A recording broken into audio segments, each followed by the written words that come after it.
तो फाइनली दोस्तों power star Pawan Singh ji के एल्बम गाना यानी लोकगीत के पोस्टर रउरा लोग के बीच में आ गल बाटे। और इ गाना कब और कितना बजे और कौना चैनल से रिलीज हुई एकरे बारे में बात करे वाला बानी ये वीडियो में। तब बना रहा वीडियो में लास्ट तक। सबसे पहले बात कर लिया जाए एक गाना के बारे में। मौह के दिखा दे गाना के लिखले बड़े विजय चौहान और एक गाना में म्यूजिक दिले बड़े विकी बोस और एक गाना के गईले बाड़े भोजपुरी के पावर स्टार पवन सिंह जी और साथ में शिल्पी राज। और बतावल जाता टे कि भोजपुरी के पावर स्टार पवन सिंह जी के गाना एकदम कमाल के एवं जबरदस्त होके वाला बाटे। काहे से कि एक गाना के लिखले बड़े विजय चौहान और म्यूजिक दिले बाड़े विकी बोस और गईले बाड़े भोजपुरी के पावर स्टार पवन सिंह जी और साथ में शिल्पी राज।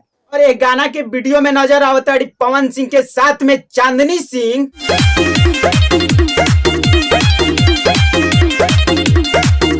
हम बता दी भाई लोग कि गाना एल्बम गाना है, लोकगीत हटे, बल्कि देवी गीत के पोस्टर ना है, एगो भोजपुरी लोकगीत हटे। तो चला भाई हम बता दी कि मौह के दिखा दे गाना कब और कितना बजे और कौना चैनल से रिलीज हुई। मौह के दिखा दे गाना के 25 तारीख के सुबह 7 बजे स्पीड रिकॉर्ड भोजपुरी के यूट्यूब चैनल से रिलीज हुई। जी हाँ भाई हम बता दी तहनी लोग के कि मौह के दिखा दे गाना के 25 तारीख के सुबह 7 बजे speed record Bhojpuri YouTube channel से रौरा लोग के बीच में रिलीज हुई। तो ये गाना के एक बार जरूर सुनम जा, काहे से कि गाना एकदम कमाल के जबरदस्त होके वाला बाटे।